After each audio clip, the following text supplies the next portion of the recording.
শীত শেষ হয়েছে তাতে কি হয়েছে, এতে কি পিঠা খাওয়া যাবে না? তো আজকে একটু বৃষ্টি বৃষ্টি ছিল, ঠান্ডা ঠান্ডা ছিল, তাই বানায় ফেললাম মজাদার বিক্রমপুরের ঐতিহ্যবাহী বিবিখানা পিঠা। এই পিঠাটা কার কার ভালো লাগে অবশ্যই জানাবেন। তো এই পিঠার রেসিপিটা সম্পূর্ণ A to Z দেখবেন, পারফেক্টভাবে আপনারাও ঘরেই তৈরি করতে পারবেন। হ্যালো মাই লাভলি ভিউয়ার্স, আসসালামু আলাইকুম, welcome back to my channel মিষ্টি ফুড বাই লিপি। চলে আসলাম বিবিখানা পিঠা নিয়ে। এটা এতটাই সফট আর এতটাই মজার হয়েছে খেতে, যা ভাষায় প্রকাশ করা যাবে না না বানায় খেলে। তো এখানে আমি প্রায় 2 কেজি পরিমাণের দুধ নিয়েছি। দেখতে পারতেছেন হাঁড়ির উপরের যেই অংশটুকু আছে ওইখান থেকে কতটুকু পর্যন্ত জাল করে কমায় নিয়েছি। তো এটা কিন্তু দুধের উপরেই কিন্তু আমরা এই ব্যাটারটা তৈরি করব। দুধটাকে আগে থাকতে আমি জাল করে একেবারে ঘন করে অল্প একটু করে নিয়েছি, একবারে খিরসা টাইপের। এরপরে নিয়ে নিচ্ছি খেজুরের গুড়। তো গুড়টা দিয়ে দিচ্ছি আমার পছন্দ মতো বা মিষ্টিটা যতটুকু দরকার অতটুকু পর্যন্ত। তো এই দুধটা জাল করে প্রায় 2 কাপের মতো হয়েছে। আমি এখানে প্রায় 1.5 কাপের মতো খেজুরের গুড়টা ব্যবহার করছি।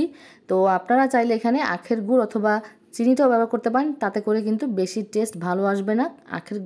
খেজুরের গুড়টাই চেষ্টা করবেন দেওয়ার জন্য।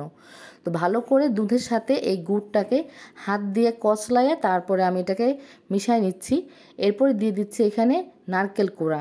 তো নারকেলটাকে হালকা একটুখানি বেটে নিয়েছি, হালকা একটু বাটা হলে মিহি হয়, খেতে ভালো লাগে। তো দিয়ে দিচ্ছি এখানে এলাচি গুঁড়া। অবশ্যই এলাচি গুঁড়াটা দিবেন, তাতে করে খুব সুন্দর একটা স্মেল বের হবে আর পারফেক্ট একটা ঐতিহ্যবাহী পিঠা তৈরি হবে। আর এখানে দিয়ে দিচ্ছি সামান্য লবণ। লবণটা দেওয়ার পর ভালো করে মিশিয়ে নিচ্ছি। মিশিয়ে নেওয়া হয়ে গেলে এর মধ্যে দিয়ে দিচ্ছি প্রায় 9.5 কাপের মতো চালের গুঁড়া। আর এটা কিন্তু অবশ্যই সেদ্ধ চালের গুঁড়া হতে হবে। আপনাদের আতপ চালের গুঁড়াটা হলে কিন্তু চলবে না। সেদ্ধ চালের গুঁড়াটা দিয়ে কিন্তু এই পিঠাটা তৈরি করতে হবে, তাতে করে খুব সুন্দর সফট একটা পিঠা তৈরি হবে।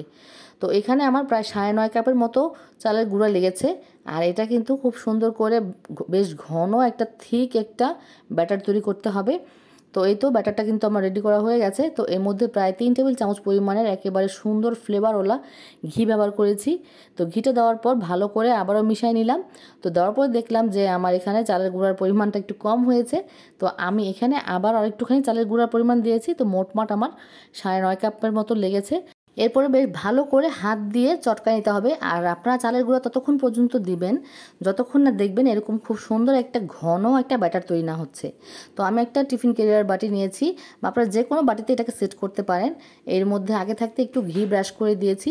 এরপরে সেই যে পিঠার যে ব্যাটার তৈরি করেছিলাম সেই পিঠার ব্যাটারটাকে আমি এই বাটির মধ্যে ঢেলে নিচ্ছি। আর আমি আগে থাকতেই আমার ওভেনটাকেও প্রিহিট করে রেখেছি। আমি একটা ওভেনে তৈরি করব আর একটা চুলায় তৈরি করব। তো ওভেনেরটা দেখানো হচ্ছে না, চুলায় কীভাবে তৈরি করবেন তাই দেখাচ্ছি।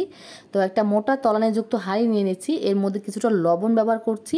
এই লবণটা কিন্তু আপনারা রেখে দিতে পারেন, পরবর্তীতে আবারও যখন পিঠা বা কেক তৈরি করবেন লবণটা আবারও ইউজ করতে পারেন। এরপরে সেই একটা স্ট্যান্ড বসিয়ে দিয়ে পিঠার বাটিটাকে বসাই দিয়েছি। কিছুটা ছিদ্র থাকলে এর মধ্যে একটা লবঙ্গ দিয়ে দিচ্ছি।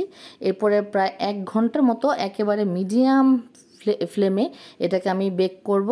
এই পিঠাটাকে কিন্তু বেকই করে। তো দেশ গ্রামে বা গ্রামের বাড়িতে মাটির চুলার মধ্যে খড়ির মধ্যে এটাকে বানায়, তাই একটু সুন্দর স্মেল আসে, পোড়া পোড়া একটা স্মেল আসে।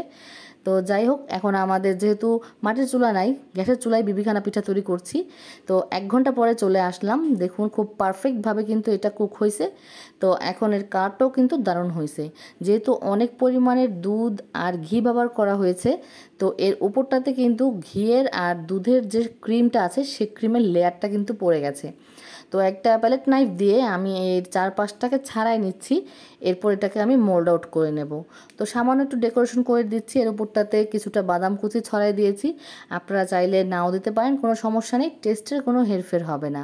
তো এটা ঠান্ডা হলে পরে আমি এটাকে কেটে আপনাদের ভেতরটাকে দেখাই দিচ্ছি। এর ভেতরটা কিন্তু খুব সুন্দরভাবে কুক হয়েছে, একটু কাঁচা থাকে নাই। আর যেটা আমি ওভেনে তৈরি করেছি সেটাও কিন্তু আমার প্রায় 1 ঘন্টার মতো লেগেছে। ওটা খেতেও কিন্তু জাস্ট ওয়াও হয়েছে। আর 180 ডিগ্রি না, 160 ডিগ্রি সেলসিয়াস তাপমাত্রায় আমি এই ওভেনের ভিতরে যেই পিঠাটাকে বেক করেছিলাম সেটা তৈরি করেছি। তো এই তো মজাদার পিঠা কিন্তু তৈরি করা হয়ে গেছে। তো দেখতে কিন্তু দারুণ ইয়াম্মি, খেতেও কিন্তু অসাধারণ হয়েছে। তো এই শীত না হোক, এই ঠান্ডা ঠান্ডার মৌসুমে পিঠাটা তৈরি করে খেয়ে দেখবেন, ভালো লাগবে। তো কেমন লাগলো সবাই জানাবেন, সবাই ভালো থাকবেন, সবার জন্য সবাই দোয়া করবেন।